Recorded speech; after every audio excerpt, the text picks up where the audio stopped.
Welcome to our channel. Today, I'm asking you to do something difficult. Forget everything you think you know about Pablo Escobar. Forget Netflix, forget the news, forget the big headlines, because today, I'll tell you the real story, from the very beginning to the very end. We're diving deep into the small details, the raw emotions, and the true reasons behind how a poor boy from a broken home became the most infamous drug lord in history. The story begins with the escape of Pablo Escobar's family, fleeing first to Mozambique, then to Brazil, before finally seeking refuge in Argentina, where a new chapter of survival and reinvention unfolded. In the vibrant, tumultuous city of Medellin, nestled within Colombia's lush Andes Mountains, a young boy named Pablo Emilio Escobar Gaviria began his life under circumstances that gave little hint of his future infamy. Born to a modest family, Pablo was the third of 7 children. His father was a humble farmer, and his mother a schoolteacher. The household, though poor, was rich with stories, laughter, and a sense of community that characterized the tightly knit barrios of Medellin. From an early age, Pablo displayed an uncanny charisma. He had a way with words, a gift for persuasion, and an unrelenting drive to escape the poverty into which he was born. His early exploits were innocent enough, selling oranges and cigarettes on the streets, running errands for neighbors, and dreaming of one day making a mark on the world. Yet, as the years passed, his ambitions grew larger, and his willingness to bend or break the rules to achieve them became evident. He often spoke of lofty goals, such as becoming the president of Colombia or amassing unimaginable wealth. Even as a child, his dreams were larger than life. The turning point came when Pablo discovered the world of contraband. At first, it was minor, smuggling small electronics or liquor across borders. However, he quickly realized the potential profits of trafficking a commodity that was rapidly gaining popularity in the United States: cocaine. It was the late 1970s, and Colombia's fertile climate made it an ideal location for coca cultivation. Escobar, with his strategic mind and flair for organization, saw an opportunity to dominate a burgeoning market. His entry into this trade marked the beginning of a new era, one that would shape the trajectory of Colombia's history. As Pablo built his empire, he forged alliances with farmers, chemists, and smugglers. He created a network so vast and efficient that it came to be known as the Medellin Cartel. By the early 1980s, the cartel controlled nearly 80% of the world's cocaine trade. It was a business empire of unimaginable wealth, and Escobar was its king. His influence extended far beyond the drug trade. In Medellin, he was both feared and revered. To the poor, he was a Robin Hood figure who built homes, schools, and soccer fields. To the government and rival cartels, he was a ruthless and unrelenting adversary. The combination of benevolence and terror solidified his status as a complex, polarizing figure. The wealth Pablo amassed was staggering. Reports of his fortune became the stuff of legend. He was said to earn as much as $70 million a day at the peak of his power. Escobar's opulent lifestyle was well documented. From his sprawling Hacienda Nápoles, complete with a private zoo, housing exotic animals like hippos and giraffes, to his fleet of luxury cars and planes. He even built an extravagant mansion in Miami. Yet, his vast resources were not only a testament to his success, but also a source of paranoia. He lived in constant fear of betrayal, surrounded by armed guards and fortified compounds. His enemies were numerous, and the stakes were always high. Despite his notoriety, Escobar harbored political aspirations. He believed that he could transform Colombia into a more equitable society. In the early 1980s, he entered politics, becoming an alternate member of Colombia's Congress. His campaign was fueled by populist rhetoric and substantial donations to social causes. For a time it seemed that he might achieve legitimacy. However, his criminal ties soon came to light, and his political career ended in disgrace. This public humiliation deepened his resolve to consolidate power by any means necessary. Political rejection only fueled his ambitions to control Colombia from the shadows. As the 1980s wore on, Escobar's war against the Colombian government and his rivals escalated. The streets of Medellin became battlegrounds. Bombings, assassinations, and massacres were daily occurrences. Escobar targeted judges, politicians, and police officers who opposed him, often offering a grim ultimatum: plata o plomo, silver or lead. His reign of terror extended to civilians caught in the crossfire, turning Medellin into one of the most dangerous cities in the world. The psychological toll on the city's residents was immense, with many living in constant fear. Escobar's audacity knew no bounds. In 1989, he orchestrated the bombing of Avianca Flight 203, believing that a presidential candidate was on board. The attack killed all 107 people aboard and marked a new low in his campaign of violence. Yet, despite his crimes, his legend continued to grow. To some, he remained a folk hero, a man who defied the odds and gave back to the impoverished communities from which he had risen. His reputation as a man of the people was both a shield and a sword, ensuring loyalty from the poor while intensifying hatred from the elite. The tide began to turn in the early 1990s. The Colombian government, with significant support from the United States, launched a concerted effort to dismantle the Medellin cartel. Escobar's allies were captured or killed, and his empire began to crumble. In 1991, facing imminent extradition to the United States, for a time it seemed that Escobar had outmaneuvered his enemies once again. However, his reign within La Catedral was short-lived. When authorities discovered that he continued to orchestrate his drug operations from behind bars, they attempted to transfer him to a conventional prison. Escobar escaped, triggering a massive manhunt. For over a year he evaded capture, moving from safe house to safe house, relying on a dwindling network of loyalists. His ability to stay ahead of the authorities highlighted both his resourcefulness and the deep-rooted corruption within Colombian institutions. On December 2, 1993, Escobar's luck finally ran out. Colombian authorities, working with American intelligence agencies, tracked him to a modest house in Medellin. In a final act of defiance, Escobar attempted to flee across the rooftops. He was shot and killed in the ensuing gunfight, his body falling lifeless onto a rooftop in the city he had both loved and terrorized. His death marked the end of an era, but not the end of the chaos he had sown. The aftermath of Escobar's death was both a relief and a challenge for Colombia. The Medellin cartel quickly splintered, giving way to rival factions and new power structures. While some areas experienced a reduction in violence, others became embroiled in the chaos left by Escobar's absence. The Colombian government, alongside international allies, worked tirelessly to dismantle the remnants of Escobar's empire, targeting his assets, allies, and hidden stashes of wealth.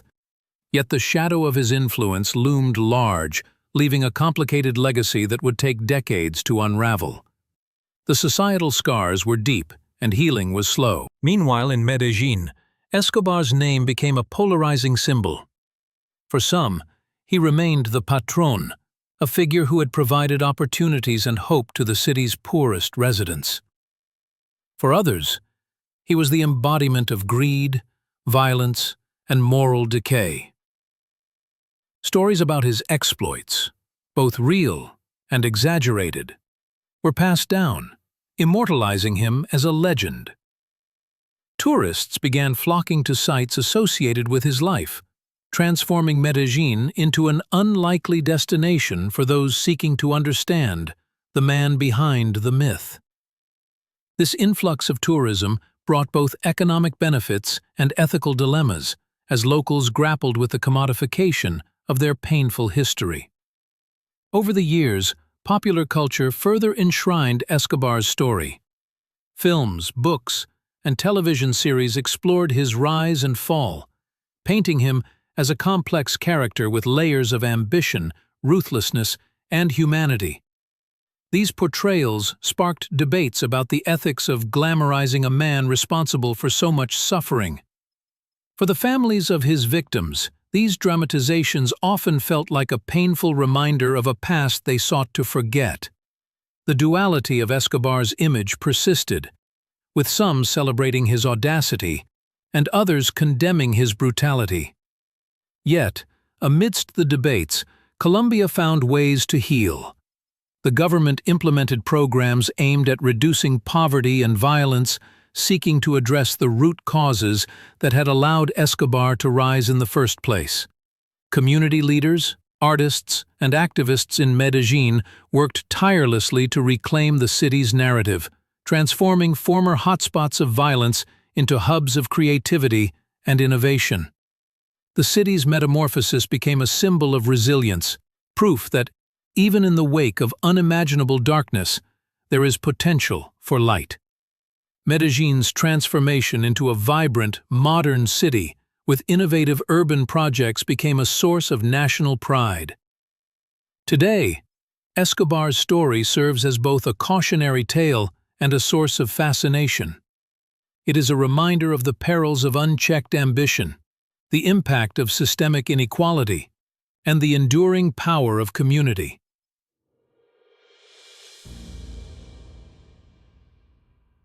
As Medellin continues to forge a new identity, it carries with it the lessons of its past, ensuring that the memory of Pablo Escobar remains a chapter, but not the defining one, in the city's history.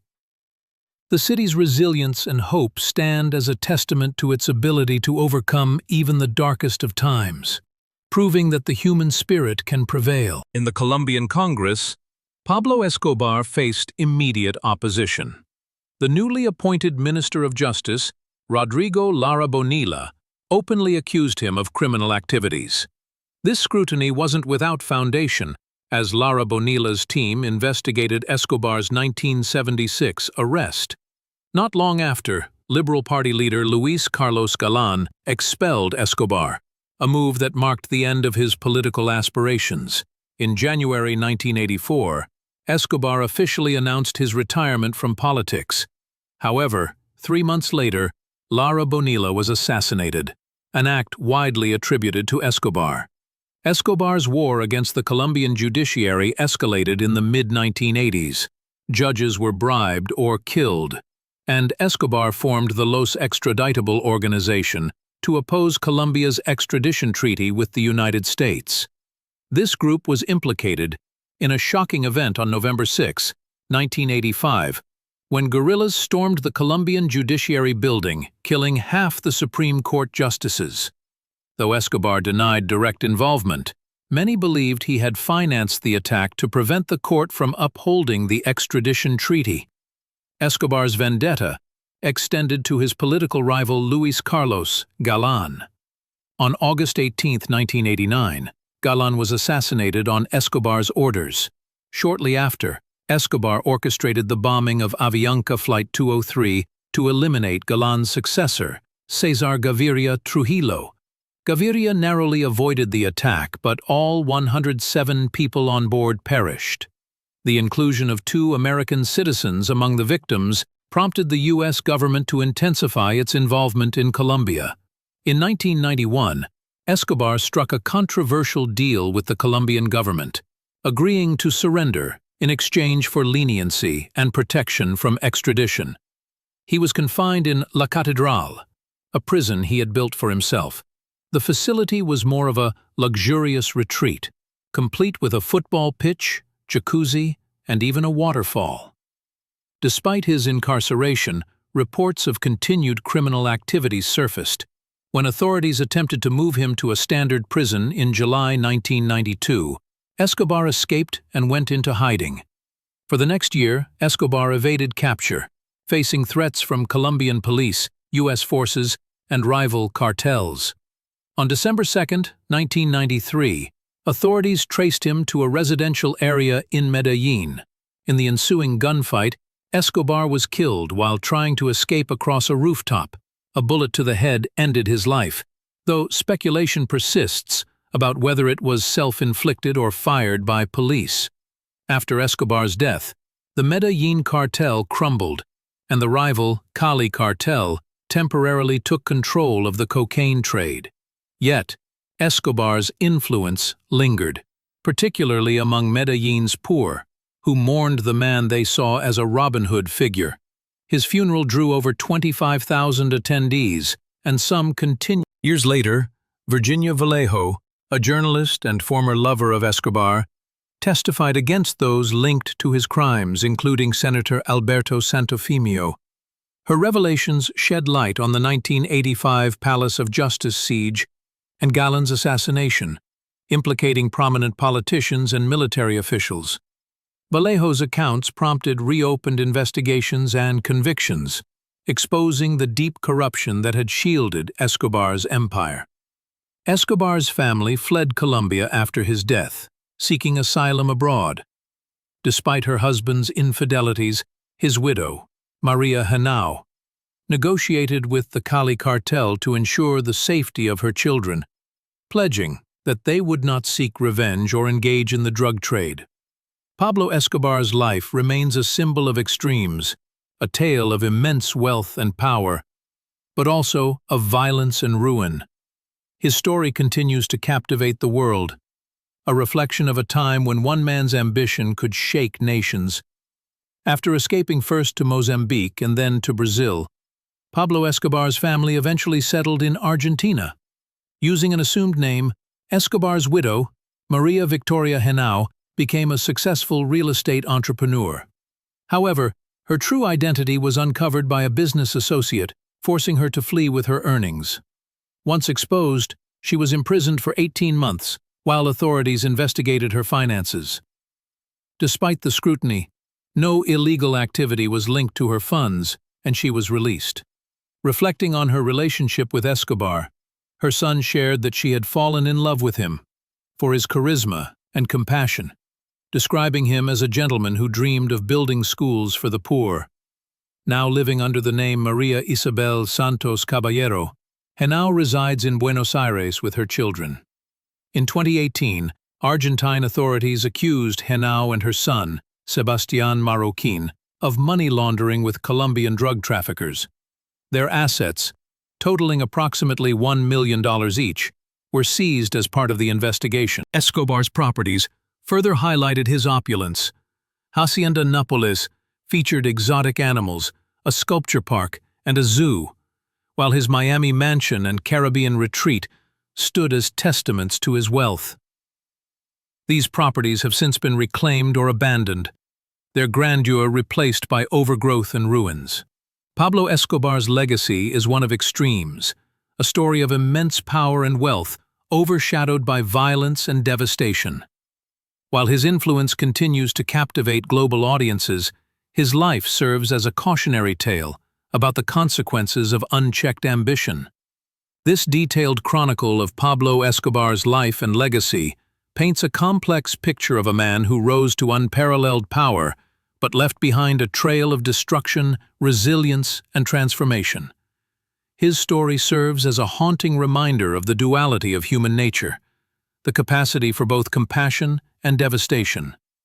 As history continues to unfold, the shadows of his empire linger, but so too does the strength of those determined to rewrite the narrative in the name of healing and progress. And that's the incredible story of Pablo Escobar, the rise, the fall, and the legacy that continues to shape history. Thank you for joining us on this journey. If you found this story captivating, make sure to like, share, and subscribe for more powerful narratives that uncover the truth behind the headlines. Stay curious, stay inspired, and until next time, take care and keep exploring the stories that matter.